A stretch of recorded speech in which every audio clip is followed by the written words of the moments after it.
మామూలుగా ఫ్లైట్ మనం పర్చేస్ చేసుకున్నాం అనుకోండి, వాళ్ళ సీటింగ్ డిఫరెంట్ గా ఇస్తారు. ఓన్లీ 1 సీట్ ఉంటుంది. 1 సీట్ ఉంటుంది కదా. ఇది మనకి 2 సీట్స్ కాబట్టి ఆ టైం పట్టింది. మీరు ఎక్కడి నుంచి తీసుకొచ్చారు ఈ ఫ్లైట్? ఎక్కడ డిజైన్ చేయించారు? కేరళ నుంచి తీసుకొచ్చాం. ఇక్కడ డిజైన్ చేసాం.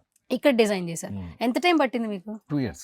2 years పట్టింది. అవును, ఇది చేయడానికి కూడా 30 days పడుతుంది. ఇది చేయడానికి ఏంటన్నా స్పెషల్ ఏంటి అసలు? దీని మౌంటింగ్ అనేది ఓల్డ్ ఫ్లైట్ కదా. ఓకే, మన ఒరిజినల్ రావాలంటే ఈ స్టైల్ చేయాలంటే 30 days పడుతుంది. కానీ ఇప్పుడు మీరు ఈ టేబుల్స్, ఈ సోఫాస్ పెట్టారు కదా, ఇది ఎక్కడి నుంచి మ్యానుఫ్యాక్చరింగ్ అన్న? యాక్చువల్లీ ఇదంతా మనం ఈ వుడ్ ఇదంతా వుడ్ నేను బాంబే నుంచి తెప్పించా. బాంబే.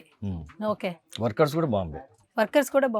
కొంతమంది మన ఫిలిం ఇండస్ట్రీ నుంచి, కొంతమంది లైటింగ్ వాళ్ళు, అట్లా డిఫరెంట్ టైప్స్. దానివల్లనే ఇదంతా సక్సెస్ అయింది. అండ్ ఇది కూడా చూస్తే లైట్ కింద మనకి ఫ్లోర్ కూడా మనకి సేమ్ ఫ్లైట్ లో ఇలాగే ఉంటది. అండ్ ఇక్కడ చూడండి ఎంతమంది చూడడానికి స్టార్ట్ చేయలేదు, అందరూ వెయిటింగ్ ఆ ఫుడ్ కోసం. ఆర్డర్ చేసేసారా? చేయలేదు, ఇంకా వెయిటింగ్. అయ్యో ఇప్పుడే కదా స్టార్టింగ్. ఓకే, ఒకసారి హాయ్ చెప్పండి అందరూ, ఒకసారి హాయ్.